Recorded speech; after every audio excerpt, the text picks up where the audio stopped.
बात उन दिनों की है जब हम अपने घर में नए नए शिफ्ट हुए थे। हमारे घर के बगल में एक पति पत्नी रहते थे। उनके दो बच्चे थे जो अभी काफ़ी छोटे थे। हम लोगों के शिफ्ट होने के बाद उनसे मेल जोल बढ़ा। हमने उन्हें भैया भाभी कहना शुरू किया क्योंकि कुछ ही साल पहले उनकी शादी हुई थी। भाभी दिखने में बड़ी ही कातिलाना निगाहों की थी।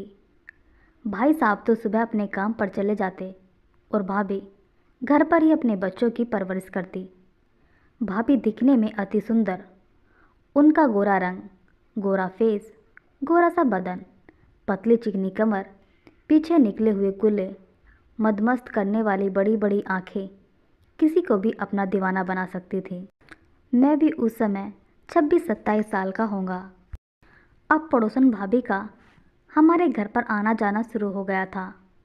मैं उनके बच्चों को अच्छे से ट्रीट करता था।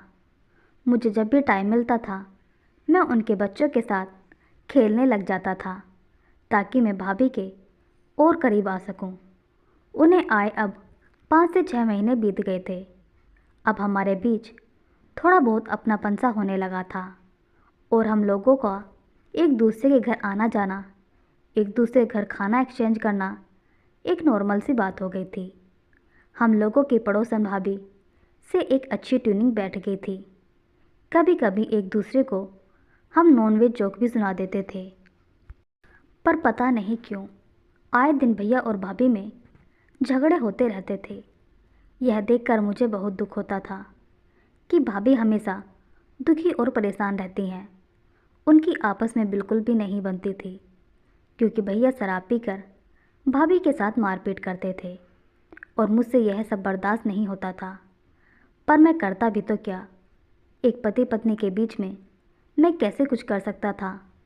एक बार जब मैं उनके बच्चों के साथ खेल रहा था, उस दिन भाभी घर पर अकेली ही थी और बस बच्चे थे और पड़ोसन भाभी काली साड़ी में आंगन में बैठी हुई थी। उस दिन भाभी गजब की लग रही थी। मैं भी उनके आंगन में उनके पास चला गया। मैंने भाभी से पूछने की बहुत कोशिश की कि भैया और आपके बीच ऐसा क्या हुआ जो वो आपके साथ ऐसा बर्ताव करते हैं। तो उन्होंने बताया कि हमारे बीच हमेशा पहले ऐसा नहीं था। वह मुझसे बहुत प्यार करते थे, लेकिन शादी के 2 साल बाद उन्हें बॉस की बेटी से प्यार हो गया और उसने मेरी पति को पूरी तरह अपने बस में कर लिया। तब से वह मेरे साथ ऐसा करते हैं। मैं भी अपने बच्चों के लिए सब कुछ सह जाती हूँ, यह सोचकर कि मैं अपने दोनों बच्चों को लेकर कहाँ जाऊँगी। मेरा तो कोई मायका भी नहीं है। इसी चीज़ का फ़ायदा उठाकर मेरे पति मेरे साथ अत्याचार करते हैं। एक बार को तो दिल में आया कि भाभी जी आप अकेली नहीं, मैं आपके साथ हूँ, लेकिन फिर चुप रह गया और मैं मन ही मन सोचने लगा कि कोई इतना निर्दयी कैसे हो सकता है जो अपनी इतनी खूबसूरत बीवी को छोड़कर किसी और के पास चला गया।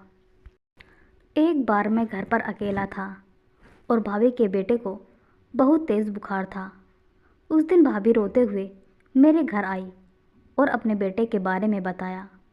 हमने डॉक्टर को बुलाया तो उसने कहा कि घबराने की कोई बात नहीं है, 1-2 घंटे में बुखार उतर जाएगा। भाभी ने अपने बेटे को मेरे बिस्तर पर लेटा दिया और जैसे ही भाभी नीचे झुकी तो उनकी साड़ी का पल्लू नीचे गिर गया। अब भाभी का बदन पूरी तरह से अंदर तक दिख रहा था। भाभी ने जैसे ही मेरी तरफ देखा तो मैंने अपनी नज़रें फेर ली, पर उन्हें पता चल गया था कि मैं उन्हें देख रहा था और वह शर्मा गई और धीरे से बोली, क्या हुआ देवर जी, क्या देख रहे हो। मैंने अपने मन में ही कहा, क्या मस्त माल है यार, लेकिन वह अल्फाज भाभी ने सुन लिए थे और बोली, अच्छा अगर यह सब चाहिए तो पास आना पड़ता है। हम फिर चुप बैठ गए। 1-2 घंटे बाद उनके बच्चे का भी बुखार बिल्कुल सही हो गया था और वह अब अपने दोस्तों के साथ बाहर आंगन में खेलने चला गया था, लेकिन मैं और भाभी वहीं बैठे हुए थे और हम एक दूसरे से बातें कर रहे थे। धीरे धीरे मैं भी भाभी के करीब आने लगा था और हम दोनों एक दूसरे के इतने करीब थे कि एक दूसरे की धड़कनें महसूस कर रहे थे। भाभी को भी शायद अच्छा अनुभव था जो वह मेरे साथ कर रही थी। हम दोनों एक दूसरे को अपनी बाहों में लिए हुए किस करते हुए एक दूसरे की बदन की गर्मी का एहसास करा रहे थे। धीरे धीरे मेरा हाथ उनकी टांगों तक पहुंचने लगा और भाभी के जिस्म की खुशबू मदहोश करने वाली थी। फिर मैंने धीरे धीरे उनकी कमर को हाथ से सहलाना शुरू कर दिया था। भाभी का वह नमकीन बदन, उनकी अदाएं किसी को भी पागल कर सकती थी। भाभी को भी मज़ा आने लगा था और अब हम अपने आप पर काबू नहीं कर पा रहे थे। उन्होंने मुझे बिस्तर पर धकेल कर ज़बरदस्ती लेटा दिया था। मैं भी उनकी रफ्तार का भरपूर आनंद ले रहा था। मैं उनकी उस तड़प को समझ सकता था। हम दोनों आधे घंटे तक एक दूसरे पर प्यार लुटाते रहे। अब मेरी और भाभी के बीच की दूरियां खत्म हो चुकी थीं, लेकिन हम दोनों किसी को यह बातें जाहिर नहीं होने देते थे। उसके बाद हम दोनों को और भी बहुत मौके मिले और हम दोनों बार बार यही सब करते रहे। फिर एक दिन पता चला कि उनके पति अपने बॉस की बेटी के साथ वह शहर छोड़कर भाग गए थे। भाभी बिल्कुल अकेली हो गई थी। उनका रो रो कर बुरा हाल हो गया था, शायद इसलिए कि वे अपने बच्चों के साथ अकेली अब कहाँ जाएंगी और क्या करेंगी। वह लोग किराए के मकान में थे।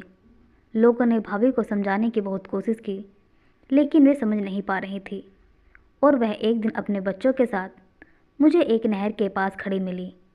शायद उनका अपने बच्चों के साथ आत्महत्या करने का इरादा था। मैंने उनसे पूछा कि क्यों वे ऐसा करना चाहती हैं, लेकिन बस वह रोई जा रही थी और कह रही थी, और मैं कहाँ जाऊँगी अपने बच्चों को लेकर, मेरा तो कोई भी नहीं है। बहुत मुश्किलों से मैंने भाभी को समझाया और मैं उन्हें अपने घर ले आया था, क्योंकि मेरे भी आगे पीछे कोई नहीं था और मैंने कुछ ही दिनों बाद भाभी से शादी कर ली थी और उनके बच्चों की जिम्मेदारी मैंने पूरे तरह से अपने ऊपर उठा ली थी। मैं मेरी पत्नी अब अपनी छोटी सी दुनिया में बहुत खुश थे। भाभी को मैंने वह सब दिया जो भैया कभी नहीं दे पाए थे। अब वह भी बहुत खुश रहने लगी थी। मैंने उन्हें किसी भी चीज़ की कमी नहीं होने दी। एक दिन की बात है जब उनके पति अपनी गलती का पश्चाताप करते हुए घर लौटे। उस वक्त मैं घर पर नहीं था।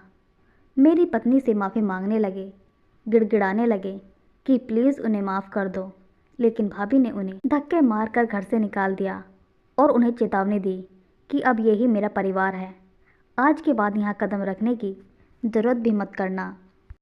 मैं घर लौटा तो उन्होंने बताया कि उनका पहला पति माफ़ी मांगने उनके पास आया था, लेकिन उन्होंने माफ़ नहीं किया। यह सुनकर मैं बहुत खुश हुआ। मैंने कुछ ही दिनों में अपनी पत्नी के तलाक के पेपर बनवाए और मेरी पत्नी ने हंसते हंसते उन कागज़ों पर साइन करते हुए अपने पहले पति के मुंह पर दे मारे और हम आज भी अपनी एक छोटी सी दुनिया में बहुत खुश हैं।